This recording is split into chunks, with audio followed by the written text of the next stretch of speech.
तो दोस्तों आज मैं कवर करने वाला हूँ तेंसुरा का चैप्टर 138 और दोस्तों इसके आगे के जो चैप्टर है मतलब चैप्टर 139, 140, 141 और 142 तो भाई यहाँ तक मैंने पहले ही कवर कर लिया था। तो इस चैप्टर के बाद आप डायरेक्ट आगे के चैप्टर देख सकते हो जो कि मैं प्लेलिस्ट में ऐड कर दूंगा। और भाई जो लेटेस्ट चैप्टर है 143 वो भाई मैं इसके बाद अपलोड कर दूंगा। तो ठीक है भाई अभी अपना चैप्टर शुरू करते हैं। तो भाई चैप्टर की शुरुआत में अपना सीन शुरू होता है सॉर्सरर्स डायनेस्टी ऑफ थैलियन से, जहाँ पे हम देखते हैं उसके एम्परर को जिसका नाम है एल्मेशिया एलरूथ थैलियन। और भाई वहाँ पे लियोन भी आ चुका है और उसके बाद यहाँ पे एल्मेशिया उससे कहते हैं कि तुम जब हीरो थे तब भी तुम ऐसे ही थे, मतलब कम बात करते थे और तुम्हारे चेहरे पे थोड़े भी एक्सप्रेशन नहीं थे। तो भाई यहाँ पे अपना लियोन कहता है कि देखो अभी टाइम नहीं है ऐसी बातें करने का। और भाई ये बंदा बहुत ही सीरियसली ये बात करता है क्योंकि उसे यहाँ पे क्लोई के पास भी जाना है भाई, मतलब उसके पास टाइम नहीं है। लेकिन भाई दूसरी तरफ एल्मेशिया खुद की लगाती है और वो कहती है कि मैंने मिस्टर योशिदा के हाथ से कुछ खाने के लिए लाया था तो तुम इसे जरूर चेक करना। तो भाई यहाँ पे लियोन बेचारा शांत बैठ जाता है क्योंकि एक तो इसको पहले जल्दी है, लेकिन यहाँ पे एल्मेशिया उसके बात भी नहीं सुन रही। और भाई यहाँ पे हम कुकीज को देखते हैं जो कि उसने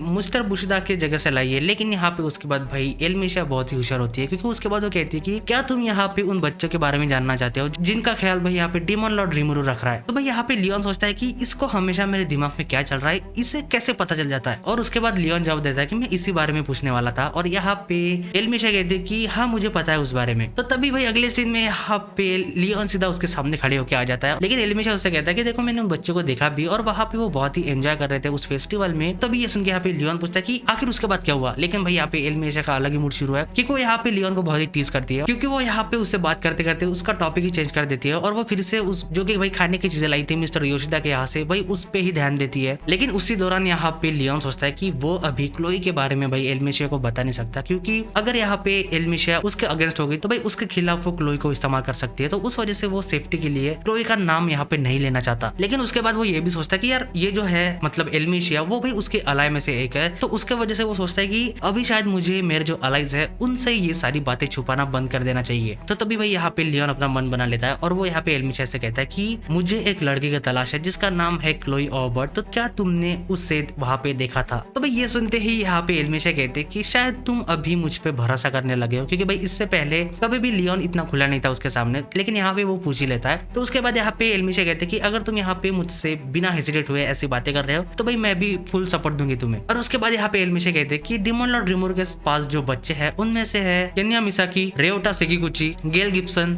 अलाइस रोंडो और आखिरी में है भाई क्लोई ऑबर्ट। तो भाई यहाँ पे ये सुन के लियोन उससे पूछता है कि क्या तुम्हें इस बारे में पहले से पता था। तो भाई यहाँ पे एल्मेशिया कहता है कि देखो ये जो इंटेलिजेंस गैदरिंग का काम है ये मेरी बहुत ही बढ़िया और मेरी फेवरेट हॉबी है, तो इस वजह से मैं ऐसा करती रहती हूँ। लेकिन दूसरी तरफ तुम इन चीजों से बहुत ही दूर रहते हो क्योंकि तुम हमेशा अपनी जो फीलिंग्स है उनको बहुत ही दबा के रखते हो और किसी को भी बताते नहीं हो, और उसके वजह से लोग तुम्हें बहुत ही मिसअंडरस्टूड कर लेते हैं क्योंकि लोग तुम्हारे बारे में कुछ गलत ही सोचते हैं, तुम वहाँ पे उनको करेक्ट भी नहीं करते। और दूसरी तरफ तुम सारी चीजें खुद करने की कोशिश करते हो। मतलब यहाँ पे भी भाई उसने अभी पहले बार वो एल्मेशिया के सामने खुला है तो इस वजह से वो ऐसा कह रही है उससे। तो उसके बाद एल्मेशिया कहते हैं कि शायद इसी रीजन की वजह से जो शिजुए इजुआ थी वो भी शायद तुम पे इसी वजह से भरोसा नहीं करती थी। तो भाई यहाँ पे लियोन कहता है कि देखो अभी बातचीत बहुत हो चुकी है। और उसके बाद यहाँ पे लियोन कहता है कि देखो मुझे पता है कि मेरे गोल के लिए मैंने बहुत सारी आड़ी टेढ़ी चीजें की है और उस वजह से मेरी जो रेपुटेशन है वो भी खराब हो चुकी है, लेकिन उसके बावजूद भी मुझे कोई फर्क नहीं पड़ता क्योंकि अगर मुझे वहां पे उससे बचाना है मतलब भाई क्लोई को, तो मैं कुछ भी करने के लिए तैयार हूँ और मेरी रेपुटेशन अगर खराब भी होती तो मुझे फर्क नहीं पड़ता। तो भाई ये सुन के ही यहाँ पे एल्मेशिया सोचती है कि ये बंदा बहुत ही इनफ्लेक्सिबल है, मतलब वो बदलने का नाम ही नहीं ले रहा। तो उसके बाद लियोन कहता है कि मुझे पता है कि यहाँ पे रिमुरु और जो बाकी के बच्चे हैं वो अभी लुबेलस के अंदर है, लेकिन ये मुझे कंफर्म पता चल चुका है कि कोई ना कोई तो है जो कि हम दोनों को यहाँ पे लड़वाना चाहता है। तो भाई ये सुन के ही यहाँ पे एल्मेशिया कहते हैं कि शायद यहाँ पे जो रोजो फैमिली है या फिर यहाँ पे जो सेरेब्रस ग्रुप है या फिर लॉर्ड लुमिनस खुद होके ऐसा चीज करना चाहती है, क्या तुम इसी बारे में सोच रहे हो। तो भाई यहाँ पे लियोन कहता है कि क्या तुम्हें सच में सारी चीजें पता है क्योंकि भाई इसकी इंटेलिजेंस गैदरिंग बहुत ही बढ़िया है। लेकिन यहाँ पे एल्मेशिया कहते हैं कि देखो यहाँ पे जो डीमन लॉर्ड लुमिनस है वो भाई इन सारी चीजों से दूर है, मतलब उसका कोई भी हाथ नहीं इन चीजों में क्योंकि वो यहाँ पे डीमन लॉर्ड रिमुरु के साथ अच्छे रिलेशन रखना चाहती है क्योंकि उनकी जो पैलाडिन कैप्टन है मतलब अपनी हिनाटा भाई उसके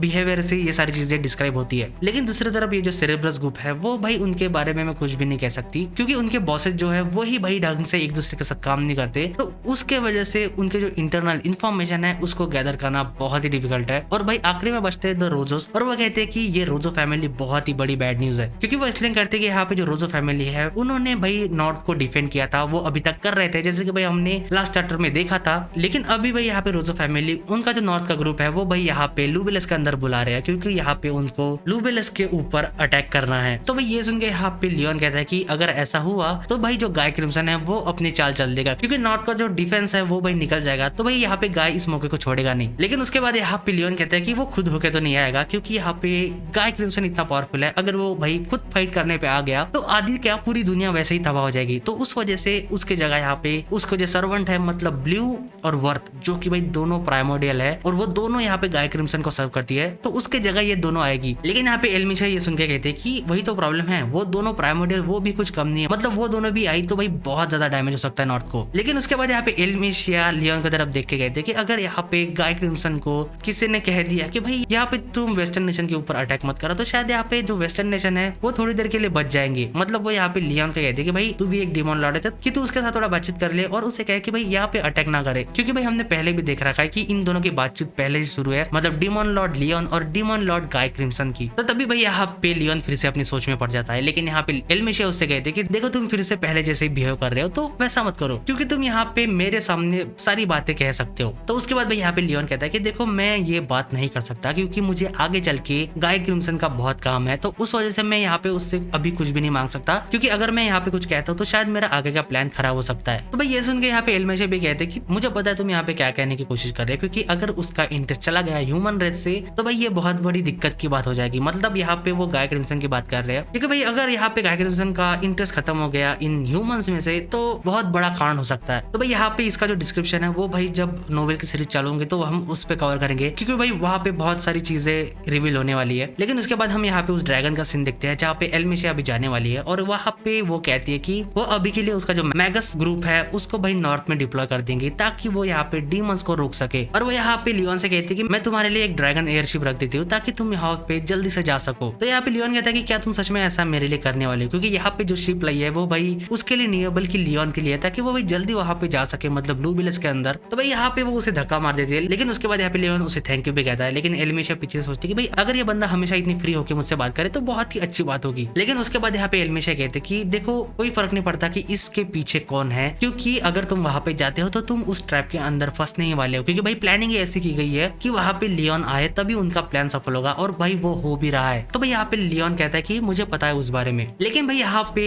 एल्मिशा ने जो मदद की है उस वजह से यहाँ पे लियोन भी उसे एक इन्फो देता है और वो उससे कहता है कि जॉन जो है वो भाई वैनिश हो चुके हैं, मतलब भाई अपनी येलो प्राइमोडियल। तो वो एल्मिशा का कहता है कि तुम भी जरा बच के रहना। तो भाई ये सुन के यहाँ पे एल्मिशा का रिएक्शन देखने लायक होता है, क्योंकि भाई वो सोचती है अभी अगर वो वहां से गायब होगी तो भाई वो दूसरी जगह आ सकती है, मतलब यहाँ पे भाई थैलियन को भी धोखा हो सकता है। और उसके बाद यहाँ पे लियोन कहता है कि शायद तुम्हें ये बात पता नहीं थी तो उस वजह से शायद मैंने भी यहाँ पे तुम्हारी मदद कर दी है। तो तभी भाई उसके बाद हम देखते हैं कि यहाँ से लियोन निकल जाता है। लेकिन उसके बाद भाई अपना सीन शिफ्ट होता है लुबेलस के अंदर, जहाँ पे हम इन सब बच्चों को देखते हैं और यहाँ पे तीसरा दिन शुरू है। तो भाई यहाँ पे एलिस कहती है रिमोरो से कि क्या हम यहाँ पे कॉन्सर्ट की जो रिहर्सल शुरू है वो देखने जा सकते हैं। और यहाँ पे रिमोरो उनको जाने देना चाहता है, लेकिन वो सोचता है कि अभी भाई सिचुएशन बहुत ही डेंजरस है तो वो उन्हें अकेला नहीं छोड़ सकता। तभी वो यहाँ पे डियाब्लो को कहता है और भाई डियाब्लो अपना आवाज देता है यहाँ पे वेनम को। और तभी हम देखते हैं कि वेनम आ चुका है और भाई वो वेनम से कहता है कि तुम इन सारे बच्चों को प्रोटेक्ट करना और इस हद तक प्रोटेक्ट करना कि जैसे कि तुम्हारी लाइफ इसी चीज पे डिपेंड हो, क्योंकि ये बात बिल्कुल सच होने वाली है, क्योंकि इन सबको खर्च भी आए तो समझ लेना तुम्हारा काम तो तमाम है। तो भाई ये बात सुनता है अपना रिमोरो और वो सोचता है कि भाई ये क्या जल्लाद बंदा है, मतलब मॉन्स्टर कहता है उसे और डीमन भी, बल्कि वो डीमन तो है ही। लेकिन तभी हम देखते हैं कि भाई वहाँ पे हिनाटा भी आ जाती है और ये यहाँ पे ब्रेकफास्ट करने बैठ जाते हैं। और भाई यहाँ पे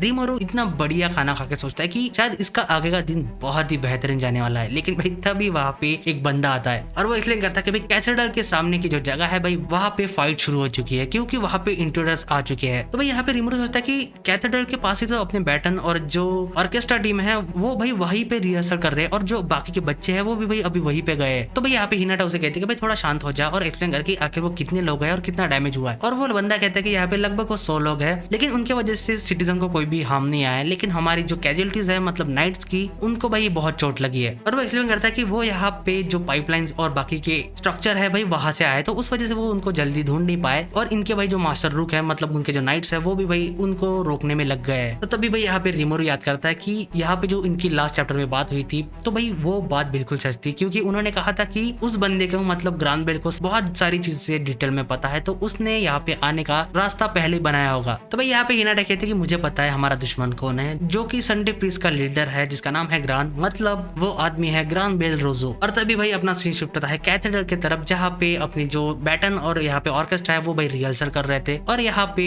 अपने बैटन के पीछे का बंदा कहता है कि क्या हमें यहाँ से निकल जाना चाहिए, क्योंकि भाई यहाँ पे फाइट शुरू होने वाली है। तो भाई ये भी कहते हैं कि शायद हमें बिल्कुल यहाँ से निकल जाना चाहिए। लेकिन भाई तभी वहां पे आती है शियोन और वो कहते हैं कि क्या तुम सब लोगों का दिमाग खराब हो चुका है, क्योंकि तुम्हें याद नहीं है कि क्या सर रिमोरो ने तुमसे कहा था। क्योंकि जितना मुझे याद है कि सर रिमोरो ने कहा था कि तुम अपनी प्रैक्टिस जारी रखना और जो प्रोटेक्शन का काम है हम सब देख लेंगे। तो आखिर तुम लोगों की हिम्मत कैसे हुई खुद का इंस्ट्रूमेंट नीचे रखने की। और भाई यहाँ पे ये कहने के बाद शियोन फाइट में भी लग चुकी है, मतलब भाई इस सिचुएशन में भी वो यहाँ पे इन लोगों को ये कह रही है। तो भाई पीछे से ये सुनकर रिमोरो सोचता है कि ये भाई जगह अभी बैटलफील्ड बन चुकी है, तो उनको यहाँ से निकलना ही पड़ेगा, मतलब अभी थोड़ी प्रैक्टिस कर सकते हैं। लेकिन यहाँ पे भाई रिमोरो शॉक हो जाता है, क्योंकि यहाँ पे जो बैटन और ऑर्केस्ट्रा का ग्रुप थे वो भाई शियोन से माफी मांगते हैं कि हम यहाँ पे ये चीज देख के थोड़ा शॉक हो गए थे, उस वजह से हमने ऐसा किया, लेकिन शायद हमें यहाँ पे प्रैक्टिस करनी चाहिए। तो भाई यहाँ पे रिमोरो को बेचारे को समझ में नहीं आता। लेकिन हम देखते हैं कि भाई यहाँ पे जो बैटन है और पीछे का ऑर्केस्ट्रा है वो भाई सब लोग यहाँ पे फिर से उनकी रिहर्सल करना शुरू कर देते हैं, मतलब फाइट के दौरान ही। तो भाई ये सुन के अपना रिमोरो सरप्राइज होता है कि भाई यहाँ पे चल क्या रहा है। तो तभी भाई वहाँ पे बच्चे भी आ जाते हैं और रिमोरो उनको देख के सोचता है कि भाई ये अभी ठीक तो है। लेकिन तभी वो यहाँ पे शियोन और डियाब्लो का ऑर्डर देता है कि तुम लोग यहाँ पे बच्चों को और यहाँ पे बैटन्स का जो ऑर्केस्ट्रा है भाई उन सब लोगों को यहाँ पे प्रोटेक्ट करो। लेकिन तभी उसके बाद भाई यहाँ पे डियाब्लो का ध्यान किसी दूसरे ही डायरेक्शन में होता है, जैसे कि उसका पूरा ध्यान यहाँ पे इस फाइट में है ही नहीं। लेकिन तभी उसके बाद वहां से रिमोरो निकलने लगता है। तो शियोन भाई उसे पूछते हैं कि सर आप कहाँ पे जा रहे हो। तो भाई यहाँ पे रिमोरो कहता है कि देखो मुझे यहाँ पे जो कल का कॉन्सर्ट होने वाला है उसको तो करवाना ही है, लेकिन उससे पहले जो कैथेड्रल के सामने कुछ लोग आए तो भाई मुझे उनको भी निपटाना है। तो तभी भाई यहाँ पे रिमोरो जाता है कैथेड्रल के सामने, जहाँ पे वो मिक्सअप दिखता है उन सब लोगों का, क्योंकि यहाँ पे एनिमीज और भाई उनके जो टीम मेंबर्स है वो भाई पूरे मिक्सअप हो रहे हैं, क्योंकि इतनी फाइट शुरू है। और वो सोचता है कि भाई ये साइड बहुत ही कैओटिक हो चुकी है, उस वजह से यहाँ पे वो लार्ज स्केल के अटैक नहीं इस्तेमाल कर सकता है, क्योंकि भाई उसके साइड के बंदे भी उस अटैक में आ जाएंगे। लेकिन तभी हम देखते हैं भाई ग्रान बेल रोजो को आते हुए, और यहाँ पे रिमोरो पूछता है कि क्या ये वही है। तो भाई यहाँ पे हिनाटा कहती है कि बिल्कुल सही कहा, यही है ग्रान बेल रोजो, जो कि रोजो फैमिली और 7 डेज क्लॉगी का लीडर है। लेकिन तभी उसके पीछे से एक लड़की निकलती है और भाई उसे देख के रिमोरो सरप्राइज होता है, क्योंकि उसे वो बिल्कुल मारिया बेल जैसी लगती है और वो एक टाइम के लिए कंफ्यूज भी हो जाता है। लेकिन तभी उसके बाद यहाँ पे ग्रान बेल उससे कहता है कि देखो मारिया, और भाई इसका नाम यहाँ पे मारिया है, और वो मारिया से कहता है कि लेडी लुमिनस को ढूंढो और मेरे पास लेके आओ, और अगर वो मना करती है तो भाई उससे तुम खत्म कर दो वहीं पे। तो भाई वो यहाँ पे उसकी बात सुनती है और उसी ऑर्डर को फॉलो करती है। तो भाई यहाँ पे रिमोरो उसे देख के सोचता है कि अच्छा तो इसका नाम मारिया है, लेकिन ये बिल्कुल हूबहू दिखते हैं, तो उस वजह से उसको लगा कि भाई मारिया बेल ही आ गई है। तो तभी भाई यहाँ पे ग्रान बेल उसके बाद रिमोरो से कहता है कि अच्छा तो तुम हो डिमोन लॉर्ड रिमोरो, क्योंकि यहाँ पे तुम ही ने मुझसे मारिया बेल को छीन लिया। तो भाई यहाँ पे रिमोरो अपने मन ही मन में सोचता है कि भाई मैंने कुछ भी शुरू नहीं किया था, बल्कि मारिया बेल ने ये सारी चीजों को शुरू किया था। तो उसके बाद यहाँ पे रिमोरो कहता है कि ठीक है शायद हमें इस चीज को फाइट करके ही सुलटाना पड़ेगा। लेकिन यहाँ पे ग्रान बेल कहता है कि मैं फाइट तो करना चाहता हूँ, लेकिन यहाँ पे थोड़ी देर के लिए शायद तुम्हें रुकना पड़ेगा, क्योंकि मेरे जो जूनियर्स है वो शायद मुझसे यहाँ पे फाइट करना चाहते हैं। क्योंकि तभी हम भाई उसके पीछे निकलस को देखते हैं, जो कि भाई यहाँ पे प्रेयर कर रहा है, और उसके साइड से 2 पैलेडिन्स भी आते हैं उसके ऊपर अटैक करने के लिए, और उसके साथ जो 2 बंदे होते हैं वो भाई यहाँ पे ग्रान बेल के ऊपर अटैक करने के लिए चले जाते हैं। लेकिन इस फाइट के दौरान यहाँ पे जो निकलस है वो भाई यहाँ पे उसकी जो स्पेल है उसे कंप्लीट करने की कोशिश कर रहा है, और भाई उस स्पेल का नाम होता है डिसइंटीग्रेशन। तो भाई ये देख के ग्रान बेल कहता है कि ये बहुत ही बढ़िया स्पेल है। लेकिन तभी उसके बाद भाई यहाँ पे ग्रान बेल उसके मैजिक का जो फ्लो होता है भाई उसे रीड करता है, और उस वजह से वो एक काउंटर अटैक करता है यहाँ पे। तो भाई ये चीज यहाँ पे हिनाटा को समझ आती है, लेकिन वो तभी उसके बाकी मेंबर से कहते हैं कि जल्दी से पीछे हट जाओ। लेकिन भाई उनको थोड़ा भी टाइम नहीं मिलता, क्योंकि यहाँ पे ग्रान बेल उन सबके ऊपर बहुत ही बढ़िया अटैक करता है। तो भाई यहाँ पे हिनाटा तो खुद को बचा लेती है, लेकिन जो बाकी के मेंबर थे वो भाई खुद को बचा नहीं पाते और उनको भाई बहुत ज्यादा डैमेज मिलता है। तो भाई यहाँ पे ग्रान बेल कहता है कि ये जो तुम्हारे एलिट पैलेडिन्स है क्या ये इतने ही काबिल है, मतलब एक ही अटैक में ये निपट गए। तो भाई यहाँ पे रिमोरो सोचता है कि इसने अभी इन लोगों को उसका जो एब्सोल्यूट डिफेंस है मतलब ओरियल उसको इस्तेमाल करके इन सब लोगों को बचाया था, लेकिन उसके बावजूद भी भाई सिर्फ हिनाटा खड़ी रह पाई है, लेकिन जो बाकी के 2 बंदे हैं वो भाई निपट चुके हैं। तो भाई यहाँ पे रिमोरो को समझ आ जाता है, और वो सोचता भी है कि उसे पता नहीं है कि ग्रान बेल किस टाइप का हीरो था, लेकिन ये बात पक्की है कि भाई ये बंदा भाई ढीला नहीं है, मतलब ये बहुत ही पावरफुल बंदा है, जो कि भाई ये चीज यहाँ पे रिमोरो को भी समझ आ चुकी है, मतलब एक ही अटैक से उसे रियलाइज हो चुका है कि भाई ग्रान बेल किस खेत की मूली है। लेकिन तभी उनके साइड में यहाँ पे जो कैथेड्रल होता है भाई वो आधा टूट जाता है और उसके अंदर बहुत सारी क्रैक्स भी आती है। तो भाई ये होते ही यहाँ पे ग्रान बेल कहता है कि मैंने यहाँ पे राजुल से कहा था कि तुम यहाँ पे कैथेड्रल को डिस्ट्रॉय कर देना, तो शायद उसने अपना काम कर लिया है। तो भाई यहाँ पे रिमोरो सोचता है कि सबके सब लोग यहाँ पे अंदर ही थे, तो आखिर हुआ क्या। तो उस वजह से वो चेक करने के लिए यहाँ पे मैजिक सेंस को इस्तेमाल करता है। तो तभी भाई वो वहाँ पे जो राजुल होता है उसके मैजिकल को सेंस करता है, और वो बंदा इतना पावरफुल होता है कि भाई अगर यहाँ पे डियाब्लो और शियन को एक साथ मिला दो और उनके मैजिकल को भी मिला दो, उसके बावजूद भी ये बंदा उससे भी स्ट्रांग है। मतलब ये एक डिमोन लॉर्ड से भी ज्यादा पावरफुल है। और वो भाई यहाँ पे ग्रांबेल रोजो के साथ आया और ये वही बंदा है जो कि भाई नॉर्थ को अब तक प्रोटेक्ट कर रहा था, जो कि भाई गाय क्रिम्सन की टेरिटरी है। मतलब भाई समझ लो कि ये बंदा कितना स्ट्रांग होगा। तो भाई ये बंदा इनके ऊपर अटैक करने आ जाता है, लेकिन उसी दौरान यहाँ पे रिमोरू डियाब्लो से पूछता है कि क्या तुम उससे सच में हरा पाओगे। तो यहाँ पे डियाब्लो कहता है कि बिल्कुल सर रिमोरू, मैं उसे हरा सकता हूँ, लेकिन यहाँ पे थोड़ी प्रॉब्लम है क्योंकि ये बंदा बहुत ही हाईली इवॉल्व एक अननोन इंसेक्टॉइड रेस से बिलोंग करता है। उस वजह से इसके साथ फाइट करना मेरे लिए थोड़ा हार्ड है, क्योंकि ये जो बंदा है ये एक इंसेक्टॉइड है जो कि भाई डीमंस के नेचुरल एनिमी है। मतलब इसके सामने नेचुरली भाई डियाब्लो जो कि एक डीमन है वो उसके सामने वीक है। तो यहाँ पे उसी वजह से डियाब्लो कहता है कि बस इस रीजन की वजह से मुझे थोड़ा ज्यादा टाइम लग सकता है, लेकिन मैं इसको हैंडल कर लूंगा। लेकिन उसके बाद यहाँ पे डियाब्लो एक और चीज कहने की कोशिश करता है कि उसको भाई और एक चीज सता रही है, लेकिन वो कहने से पहले ही यहाँ पे रिमोरू रांगा से कहता है कि भाई तुम यहाँ पे शियोन के पास जाओ उसकी मदद करने के लिए। तो भाई यहाँ पे रिमोरू कहता है कि देखो शियोन, मैंने यहाँ पे रांगा को तुम्हारे शैडो के अंदर भेज दिया है, तो तुम अभी एक साथ टीम वर्क करके इस इंसेक्टॉइड राजुल के अगेंस्ट फाइट करो और भाई इसको हरा दो। क्योंकि भाई यहाँ पे रिमोरू कहता है कि मैं वहाँ पे आना तो चाहता हूँ, लेकिन भाई मेरे ही हाथ यहाँ पे बंधे हैं, क्योंकि भाई उसके सामने ग्रांबेल है। तो यहाँ पे ये दोनों ये चीज मान लेते हैं, मतलब यहाँ पे शियोन और रांगा। तो उसके बाद यहाँ पे रिमोरू डियाब्लो से कहता है कि देखो डियाब्लो, तुम्हें उस चीज का ज्यादा कंसर्न हो रहा था, जिस वजह से तुम उस चीज के बारे में सोच रहे थे, वो भाई तुम पहले सुलटा लो। लेकिन यहाँ पे डियाब्लो कहता है कि सर यहाँ पे जो एनिमी है वो बहुत ही पावरफुल है। लेकिन तभी भाई यहाँ पे शियोन से कहते हैं कि देखो तुम वहाँ पे जा सकती हो, क्योंकि मैं इस चीज को यहाँ पे संभाल लूंगी। और उसके बाद यहाँ पे शियोन कहते हैं कि मुझे पता है तुम बहुत स्ट्रांग है, मतलब तुम मुझसे भी स्ट्रांग हो, ये बात मुझे पता है। तो इसका मतलब ये है कि तुम्हारा काम ये है कि तुम्हें जो भी ऑर्डर मिलेगा और जिसे भी हराना है तुम सर रिमोरू के लिए उसे हरा दोगे, और यही चीज मुझ पे भी लागू होती है। और उसके बाद वो कहते हैं कि देखो डियाब्लो, मैं यहाँ पे सारी चीजें संभाल लूंगी, तो तुम जाके दूसरी चीज संभाल लो जो कि यहाँ पे रिमोरू ने इससे कही है। तो भाई यहाँ पे डियाब्लो थोड़ा सब्रत होता है, क्योंकि यहाँ पे वो पहली बार उसका ऐसा नाम लेती है। तो भाई खुद का नाम सुन के यहाँ पे डियाब्लो भी थोड़ा सोच में पड़ता है। तो तभी भाई यहाँ पे डियाब्लो ये चीज को सुन लेता है और वो कहता है कि ठीक है, गुड लक, और तुम इस चीज को संभालो, मैं यहाँ से निकलता हूँ। तो तभी भाई यहाँ पे अपना सीन शिफ्ट होता है डियाब्लो को जहाँ पे जाना था वहाँ पे, और वहाँ पे हम एक मेड को देखते हैं और वो यहाँ पे डियाब्लो को कहते हैं कि हम बहुत टाइम बाद मिल रहे हैं यहाँ पे नॉयर, लेकिन तुमने यहाँ पे आने में बहुत ही देर लगा दी, क्योंकि मैं यहाँ पे कब से वेट कर रही थी तुम्हारा। तो भाई यहाँ पे डियाब्लो कहता है कि हाँ थोड़ा टाइम हो गया, क्योंकि यहाँ पे मैंने पहले ही तुम्हें डिटेक्ट कर लिया था, क्योंकि ये जो तुम्हारा मर्डरस इंटेंट था वो भाई इतने दूर भी मुझे सेंस हो रहा था, तो मैं थोड़ा काम में फंस गया था, उस वजह से मुझे थोड़ा लेट हो गया। लेकिन तुम्हें शायद मुझे अभी डियाब्लो कह के पुकारना पड़ेगा, क्योंकि मेरा ये अभी नया नाम है। और उसके बाद भाई डियाब्लो कहता है कि शायद तुम्हें भी तुम्हारा नाम मिल चुका है, रेन, और ये होती है भाई द ब्लू प्राइमोर्डियल रेन, जो कि भाई काम करती है गाय क्रिम्सन के लिए। और वो कहते हैं कि तुमने बिल्कुल सही कहा, क्योंकि मुझे ये मेरा नाम the red primordial guy crimson से मिला था। लेकिन उसके बाद वो कहते हैं कि the great sir guy crimson से, जो कि one of the strongest primordial है। लेकिन उसके बाद वो कहती है कि मुझे बहुत ही स्ट्रॉन्गर पर्सन से नाम मिला है, लेकिन तुम्हें यहाँ पे एक स्लाइम के जरिए नाम मिला है, जो कि भाई उसका कोई भी ओरिजिन नहीं है। तो भाई ये सुन के यहाँ पे डियाब्लो को बहुत ही गुस्सा आता है और वो यहाँ पे रेन से कहता है कि रेन, क्या तुम यहाँ पे सच में मरना चाहती हो, क्योंकि भाई वो उसके सामने यहाँ पे रिमोरू की बेइज्जती कर रही है। और दोस्तों इसी के साथ ये चैप्टर खत्म होता है। तो अगर इसके आगे के चैप्टर देखने हैं तो भाई वो मैंने पहले ही अपलोड कर दिए है। चैप्टर 139 से लेके 142 तक मैंने पहले ही अपलोड कर दिए थे, तो भाई मैं एक ही प्लेलिस्ट में इन सबको ऐड कर दूंगा। तो इसके बाद भाई तुम डायरेक्ट इसके आगे के एपिसोड देख सकते हो। तो ठीक है दोस्तों, अगर आपको ये वीडियो पसंद आए तो वीडियो को लाइक और चैनल को सब्सक्राइब जरूर करना। तो मिलते हैं दोस्तों अगली वीडियो में।